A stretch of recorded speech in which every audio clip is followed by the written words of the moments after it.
Di episode sebelumnya, Kenshin yang dapat menghindari serangan Shinosuke, ia pun hendak menyerang Shinosuke. Namun tiba-tiba ternyata kedua cucu angkat Dr. Genji terjaga dari tidurnya dan mencari Kenshin. Shinosuke yang melihat itu, ia pun menghentikan pertarungannya untuk melawan Kenshin. Dan ia pun langsung pergi dari tempat itu dan berkata kalau ia tidak dapat bertarung kalau dilihat oleh anak kecil dan wanita. Sebelum Shinosuke pergi dari tempat itu, Kenshin pun memberitahukan sesuatu kalau ada ancaman lain di tempat itu. Ternyata ada Hiruma yang bersembunyi untuk melihat pertarungan Kenshin dan Sanosuke. Sanosuke yang menyadari kalau Kenshin lah yang menebas batang pohon itu. Di saat Kenshin menghindari serangannya, ia pun tambah yakin kalau Kenshin adalah Batosai.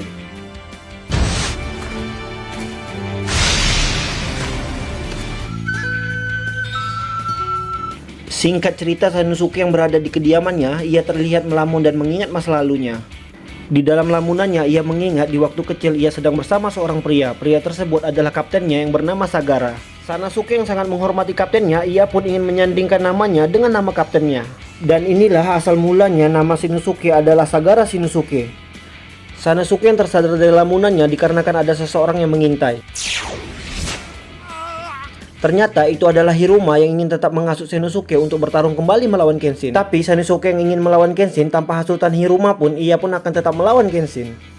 Singkat cerita, Shinosuke dengan niat yang kuat, ia pun langsung mendatangi Kenshin. Kenshin yang di waktu itu sedang bersama kedua cucu Dr. Genji, ia langsung menyuruh kedua cucu Dr. Genji untuk masuk ke rumah.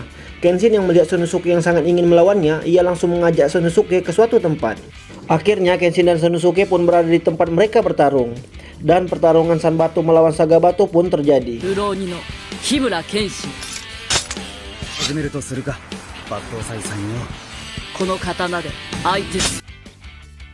Di sini Kaoru dan Yahiko pun menyusul Kenshin. Karena Sanbato adalah pedang yang sangat besar, membuat pergerakan Sanosuke terbatas dan tidak selincah Kenshin. Itu membuat Kenshin dapat menumbangkan Shinosuke yang akhirnya membuat Shinosuke jatuh tak berdaya.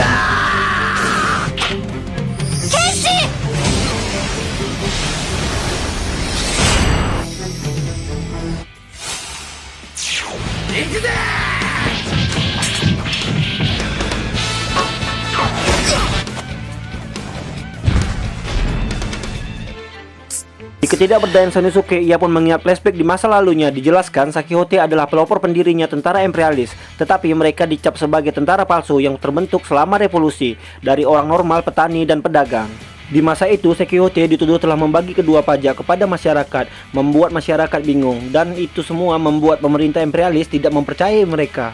Tetapi sebenarnya Sakihote hanya mengikuti perintah jenderal untuk menerapkan pajak yang rendah. Tetapi karena tidak bisa berbuat apa-apa untuk menjaga nama baik pemerintahan imperialis, Sakihote pun difitnah atas tuduhan telah menggelapkan pajak. Di sini Sakihote dan para pengikutnya pun akhirnya dihabisi dan hanya meninggalkan Sanosuke. Terungkap kebencian Sanosuke terhadap Kenshin dikarenakan Kenshin termasuk orang di dalam pemerintahan imperialis. Kembali ke masa sekarang, Hiruma yang ternyata dari tadi mengintai pertarungan mereka tiba-tiba menembak Kenshin. Untungnya Kenshin dapat menangkis peluru dari tembakan Hiruma dengan katananya. Hiruma yang melihat Kenshin dapat menangkis tembakannya, ia pun sangat cemas dan langsung menyandra Yahiko dan Kaoru. Sanosuke yang masih terbaring lemas melihat itu, ia pun langsung mengarahkan Sanbatonya untuk memukul kaki Hiruma. Hiruma yang kesakitan pun akhirnya terjatuh dan juga melepaskan Kaoru dan Yahiko. Akan tetapi Sanosuke yang terus ingin mengalahkan Kenshin, akhirnya ia bangkit kembali untuk melawan Kenshin dan ia pun mengerahkan semua tenaganya untuk mengalahkan Kenshin. Kenshin yang mengetahui Sanosuke dari kelompok Sakihote, ia pun melayani Sanosuke dengan rasa hormatnya dan langsung membalikkan Sagabato miliknya. Sanosuke dengan tenaganya yang luar biasa, ia pun langsung memutar-mutar pedangnya dengan kekuatan tinggi sembari lompat dan langsung menyerang Kenshin. Akan tetapi Kenshin dapat menghindar dan menyerang balik. Untuk mengakhiri pertarungan ini, Kenshin pun akhirnya menyerang Shinosuke dengan jurus handalannya yang bernama Serangan Kenshin membuat Shinosuke terkena telak dan mematahkan Sanbato miliknya. Tetapi Shinosuke masih dapat berdiri walaupun menahan rasa sakit yang sangat luar biasa. Kenshin pun memuji Shinosuke dengan mengatakan kaulah orang pertama yang masih dapat berdiri dengan serangan Higen Mitsurugi Ryususen miliknya. Sanosuke dengan keadaan yang terluka parah tetap saja memaksa Kenshin untuk melanjutkan pertarungan ini. Hingga akhirnya Kenshin pun memukul dan menasihatinya dengan mengatakan apakah Sakihote mengajarkanmu untuk mengalahkan imperialis atau melanjutkan revolusi. Sanosuke yang tetap saja membantah mengatakan imperialis itu adalah kebohongan. Kaoru yang mendengarkan dari tadi akhirnya membantah dengan membela Kenshin. Kaoru pun menjelaskan kalau Kenshin bukanlah imperialis yang semacam itu. Bahkan Kenshin menolak jabatan dan menolong orang-orang yang lemah.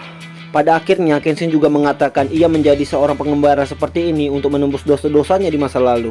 Dan ia menjelaskan kalau revolusi belumlah selesai, masih banyak orang yang tertindas yang perlu bantuan. Sadasuke mendengarkan itu semua, akhirnya ia pun tersadar dan ia pun dapat menerima kekalahan dengan tenang. Baiklah teman-teman, itulah pertemuan Kenshin dan Sanosuke yang nantinya akan menjadi teman seperjuangan Kenshin walaupun diawali dengan pertarungan yang emosional.